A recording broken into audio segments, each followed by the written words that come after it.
warahmatullahi wabarakatuh. Baiklah, kami dari kelompok 4 akan menjelaskan materi mengenai setengah putaran. Setengah putaran mengelilingi suatu titik adalah sebuah involusi. Suatu setengah putaran mencerminkan setiap titik bidang pada sebuah titik tertentu, sehingga disebut juga pencerminan terhadap suatu titik. Nah, di sini dapat disimpulkan bahwa kalau refleksi itu adalah pencerminan. Kalau involusi itu pencerminan terhadap sebuah garis. Sedangkan setengah putaran itu pencerminan terhadap suatu titik. Selanjutnya, definisi setengah putaran. Sebuah setengah putaran pada suatu titik A adalah suatu padanan SA yang didefinisikan untuk setiap titik pada bidang sebagai berikut. Yang pertama, apabila P sama dengan A, maka SAA sama dengan A dan juga bisa sama dengan P. Untuk definisi yang kedua, apabila P tidak sama dengan A, maka SAP sama dengan P aksen, sehingga A titik tengah ruas garis P aksen. Baiklah, di sini terdapat sebuah gambar. Untuk penjelasan definisi pertama, apabila P sama dengan A, maka SAA sama dengan A dan juga sama dengan P. Nah, di sini terdapat sebuah titik A. Karena P sama dengan A, maka titik A dan titik P itu akan berhimpit. Maka SAA sama dengan A dan juga sama dengan P. Nah, bayangannya juga akan terletak pada titik ini.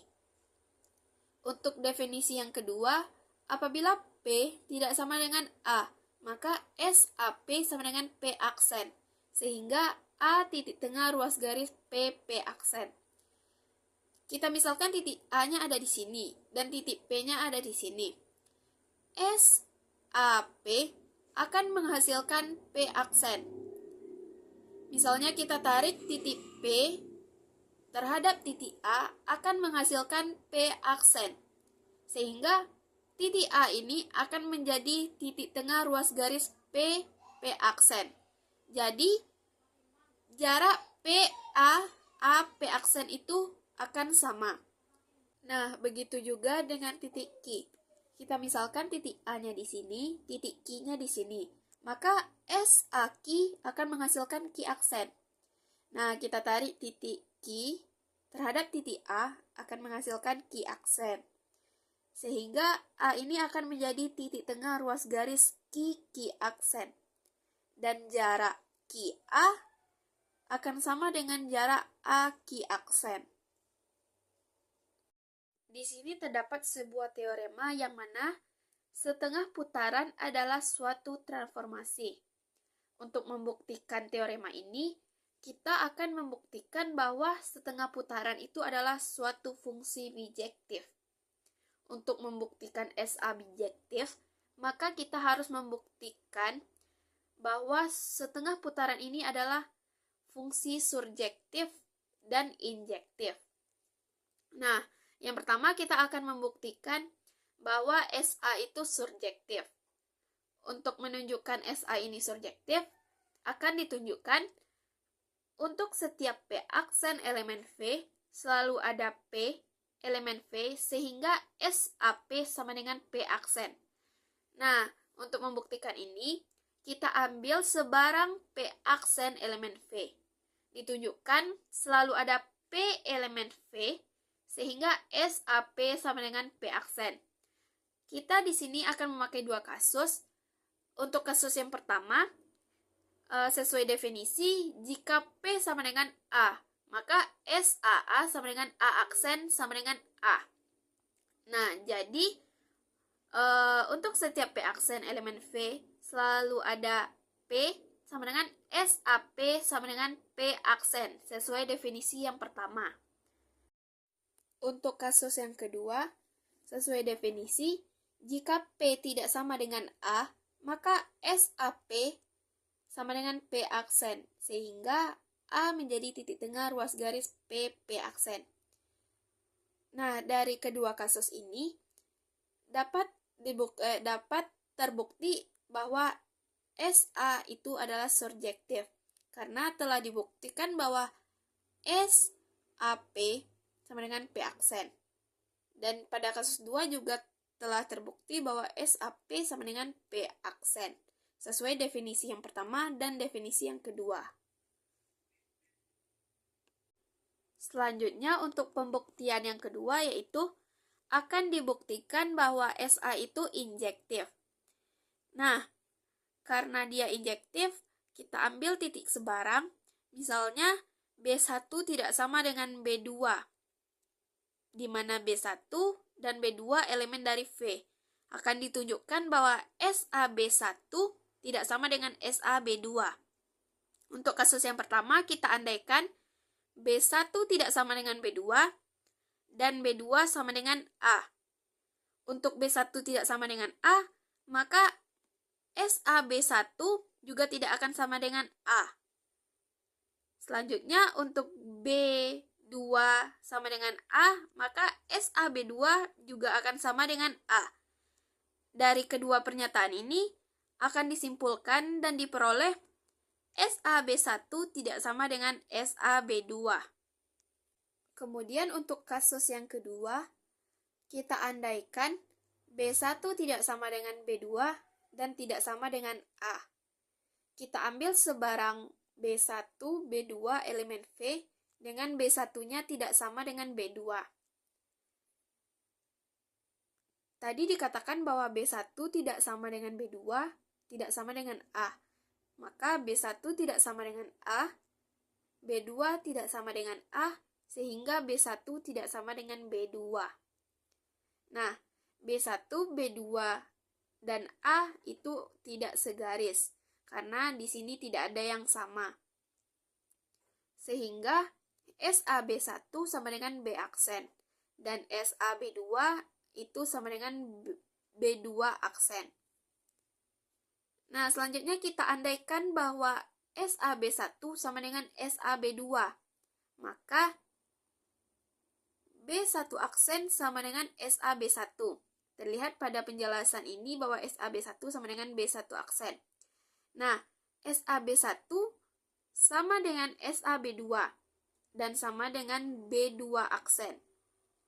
Artinya dari pernyataan ini B1 aksen itu sama dengan B2 aksen dan B1 sama dengan B2. Pernyataan ini adalah kontradiksi terhadap pernyataan dan pengandaian kita yang di awal bahwa B1-nya tidak sama dengan B2. Maka SAB1 sama dengan SAB2 harus dibatalkan. Jadi, SAB1 tidak sama dengan SAB2. Dari kedua kasus tersebut didapatkan bahwa SAB1 tidak sama dengan SAB2. Jadi, terbukti bahwa SA ini adalah injektif. Pembahasan selanjutnya yaitu mengenai sifat-sifat setengah putaran. Yang pertama, teorema 7.1. Andaikan A sebuah titik dan G dan H dua buah garis tegak lurus yang berpotongan di A, maka SA sama dengan MG/MH. Nah, di sini ada dua buah garis, yaitu garis G dan garis H, yang mana G sama dengan X dan H sama dengan Y. Maka garis G dan H berpotongan pada titik A. Nah, untuk membuktikan teorema ini ada dua kasus. Kasus yang pertama yaitu sesuai definisi P sama dengan A. Maka SAA sama dengan A itu sendiri. Dan MGMHA, yang pertama kita cerminkan dulu A terhadap garis H, menghasilkan A itu sendiri. Kemudian cerminkan titik A terhadap garis G, maka hasilnya juga A itu sendiri. Dari persamaan yang pertama dan kedua dapat dihasilkan bahwa SAA sama dengan MGMHA. Jadi terbukti bahwa SAA sama dengan MGMHA. Jadi SA sama dengan MGMH.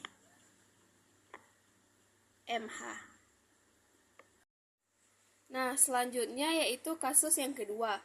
Sesuai definisi yang kedua yaitu jika P tidak sama dengan A, akan ditunjukkan untuk setiap P berlaku SAP sama dengan MGMHP.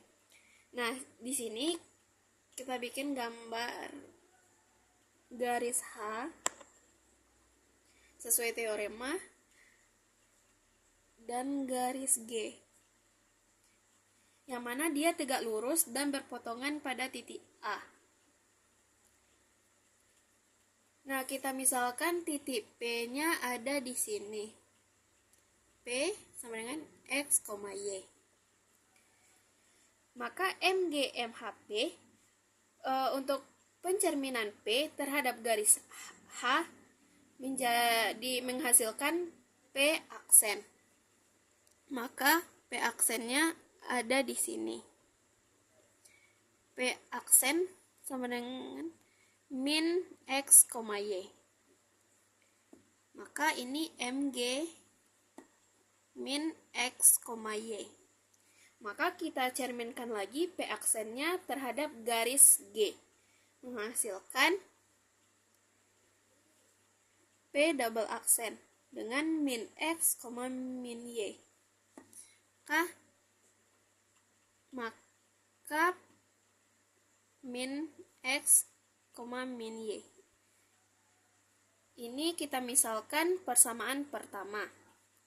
Kemudian akan ditunjukkan SAP sama dengan MGMHP. Tadi sudah didapatkan pada persamaan pertama yaitu MGMHP-nya yaitu min X, min Y. Maka akan ditunjukkan bahwa SAP sama dengan min X, min Y. Nah, kita andaikan P, X, Y tidak sama dengan A. Dan SAP sama dengan P double aksen, yang mana kita misalkan X1 dan Y1. Karena SAP sama dengan P aksen, maka ini P sama dengan P double aksen. Maka A ini menjadi titik tengahnya. Maka A titik tengah ruas garis P double aksen. Nah, dari ini A titik tengah ruas garis P double aksen didapatkan persamaan bahwa 0,0 sama dengan X tambah X1 per 2, Y tambah Y1 per 2. Nah, kan tadi titik tengahnya itu A, sedangkan A itu berada pada titik 0,0. Maka 0,0 sama dengan X tambah X1, Y tambah Y1. Nah, kita cari terlebih dahulu. X tambah X1 sama dengan 0. Maka X1-nya sama dengan min X. Kemudian kita cari Y tambah Y1 sama dengan 0. Y tambah Y1 sama dengan 0. Maka Y1-nya sama dengan min Y. Maka SAP sama dengan P double aksen X1, Y1 ini karena kita sudah dapatkan nilai X1 dan Y1-nya, maka kita masukkan ke dalam ini SAP sama dengan X1-nya sama dengan min X dan Y1-nya sama dengan min Y. Nah, ini kita jadikan persamaan yang kedua. Dari persamaan yang pertama ini, MG MHP sama dengan min X, min Y. Dan dari persamaan kedua juga SAP sama dengan min X, min Y. Maka SAP sama dengan MG MHP, yaitu sama-sama min X, min Y. Nah, jadi SA bisa dikatakan sama dengan MG MH. Jadi, teorema 7.1 ini terbukti bahwa SH sama dengan MG MH. Assalamualaikum warahmatullahi wabarakatuh. Baiklah, pada materi kali ini saya Hanifah Mardatillah dengan NIM 2102985 akan menjelaskan tentang teorema dari setengah putaran atau half turn. Teorema yang kedua yaitu teorema 7.2. Jika G dan H dua garis yang tegak lurus, maka pencerminan terhadap garis G dikali pencerminan terhadap garis H sama dengan pencerminan terhadap garis H dikali pencerminan terhadap garis G. Untuk bukti teoremanya, untuk kasus pertama, yaitu P tidak sama dengan A. Karena P tidak sama dengan A, maka menurut komposisi pencerminan yaitu MG MH P sama dengan SAP. Ini berdasarkan komposisi pencerminan. Langkah selanjutnya yaitu kita uraikan dari pernyataan ini, yaitu MH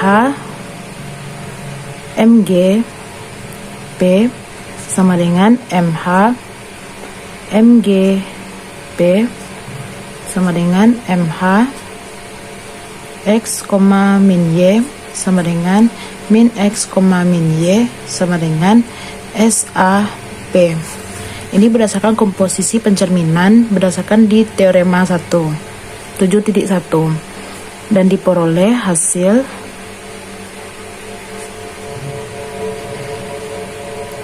MG MHP sama dengan SAP sama dengan MH MGP. Dan pada komposisi pencerminan terhadap dua garis yang sejajar itu berlaku sifat komutatif.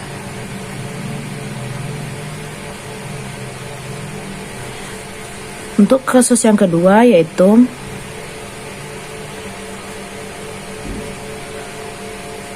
P sama dengan A. Karena P sama dengan A, maka menurut komposisi pencerminan MG MH A sama dengan MG A sama dengan A, sehingga diperoleh MG MH A sama dengan MH MG A. Dan di sini juga berlaku sifat komutatif karena pada komposisi pencerminan terhadap dua garis yang tegak lurus, maka berlaku komutatif. Berarti hasil akhirnya yaitu MG MH sama dengan MH MG. Maka teorema ini terbukti. Teorema selanjutnya yaitu teorema 7.3. Jika SH SA setengah putaran, maka SA inverse sama dengan SA. Kita andaikan untuk pembuktiannya, kita andaikan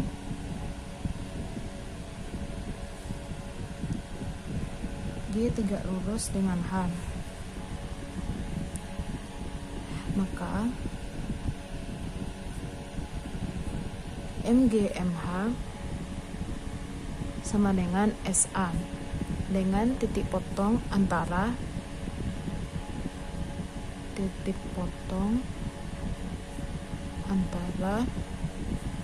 G dan H. Selanjutnya MG MH. Selanjutnya yaitu MG MH inverse. Jika diuraikan yaitu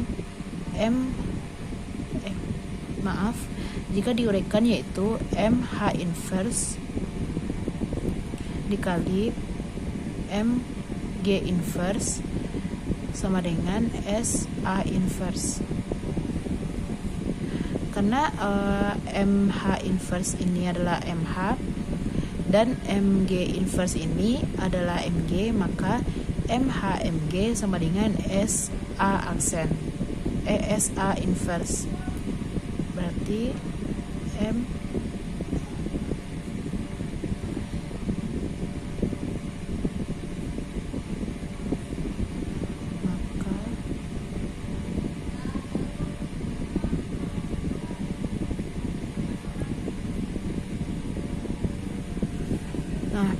selanjutnya, karena G tegak lurus dengan H, maka menurut teorema 7.2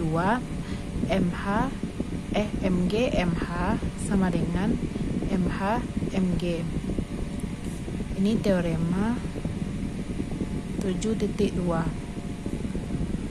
Sedangkan menurut teorema 7.1 SA sama dengan MG MH, sehingga diperoleh SA inverse sama dengan MH MG sama dengan MG MH sama dengan SA. Jadi SA inverse sama dengan SA. Maka teorema ini terbukti. Teorema yang selanjutnya yaitu teorema 7.4. Jika A sama dengan A, B dan P sama dengan X, Y, maka SAP sama dengan 2A kurang X, 2B kurang Y. Bukti teorema ini yaitu untuk kasus pertama itu P tidak sama dengan A. Untuk P tidak sama dengan A, misalkan P aksen sama dengan X1, Y1 dan SAP sama dengan P aksen. Titik A merupakan titik tengah dari ruas garis P aksen, sehingga diperoleh A, B sama dengan memakai rumus titik tengah, maka X1 ditambah X per 2, Y1 tambah Y per 2.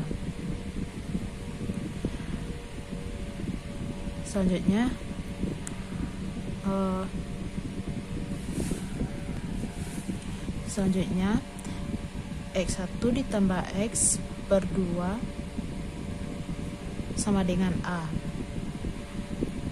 Selanjutnya X1 ditambah X sama dengan 2A, sehingga didapatkan hasil yaitu X1 2A kurang X. Ini menjadi persamaan pertama. Begitu juga dengan Y1 ditambah Y per 2 sama dengan Y. Y1 ditambah Y sama dengan 2Y. Didapatkan hasil Y1 sama dengan 2B kurang Y. 2B.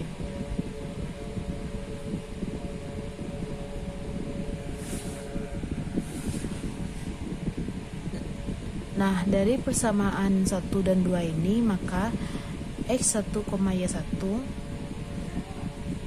sama dengan 2A kurang X, 2B kurang Y. Karena SAP sama dengan P aksen, maka SAP sama dengan X1, Y1 sama dengan 2A kurang X, 2B kurang Y.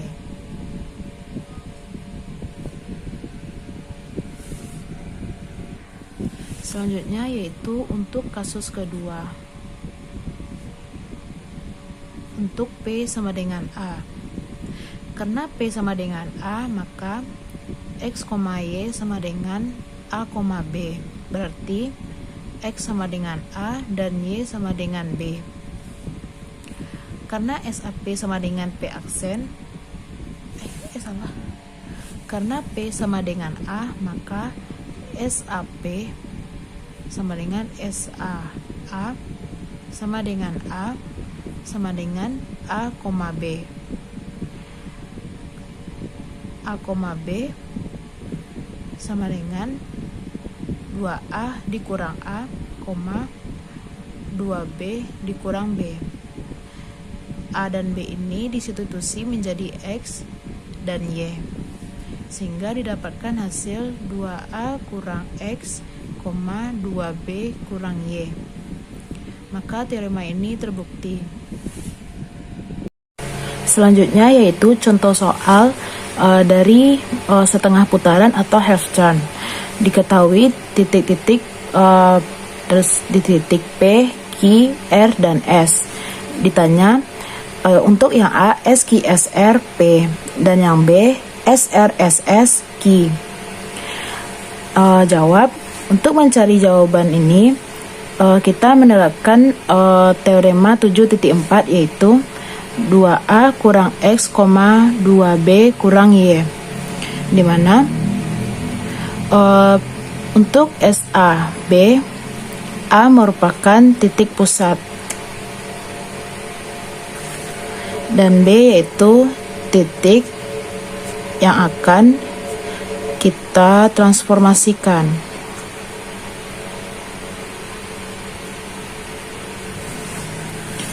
Ini merupakan titik A, B, dan ini X, Y.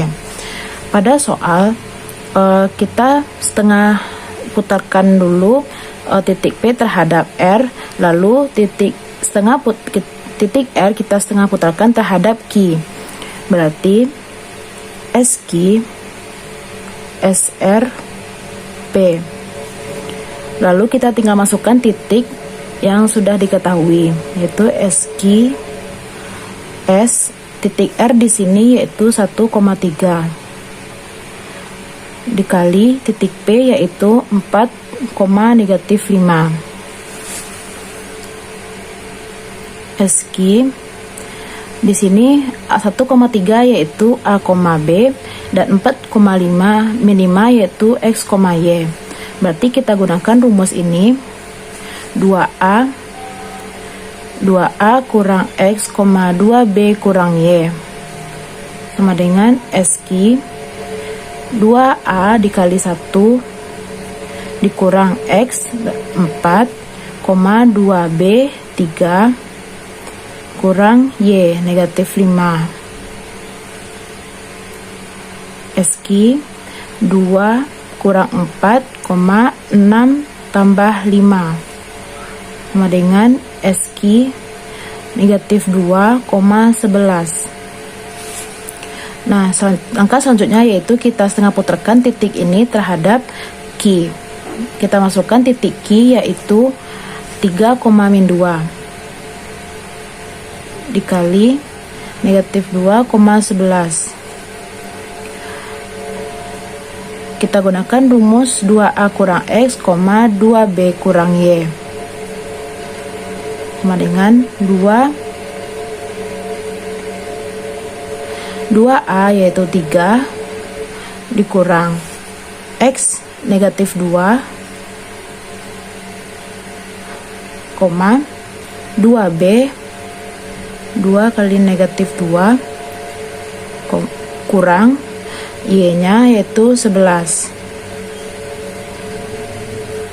Berarti 6 ditambah 2 min 4 kurang 11. Hasil akhirnya yaitu 8,5 min 14. Berarti inilah hasil akhir dari SQSRP. Untuk selanjutnya yaitu pada nomor B.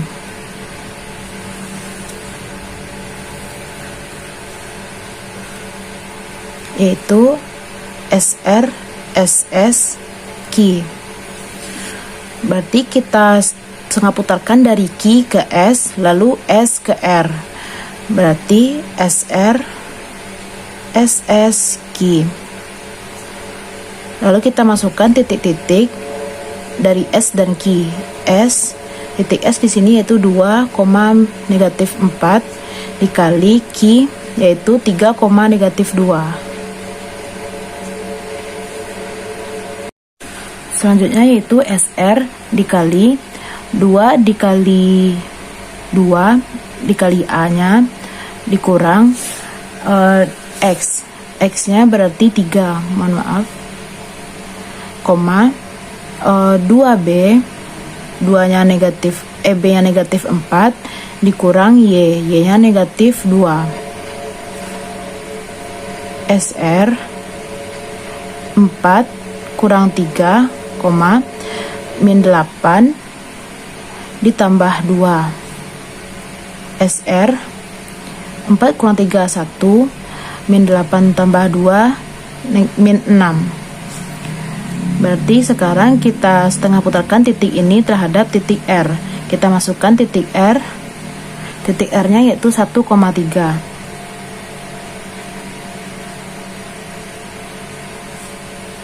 Kita gunakan lagi rumus 2A kurang X, 2B kurang Y.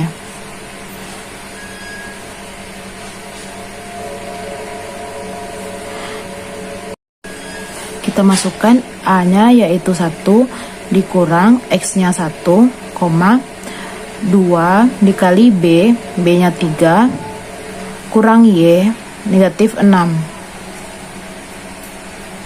Berarti 2 dikurang 1, 6 ditambah 6. Hasil akhirnya yaitu 1,12. Berarti inilah hasil akhir dari SRSS dikalikan Q. Sekian penjelasan materi dari saya. Terima kasih atas segala perhatian dan mohon maaf atas segala kekurangan. Assalamualaikum warahmatullahi wabarakatuh.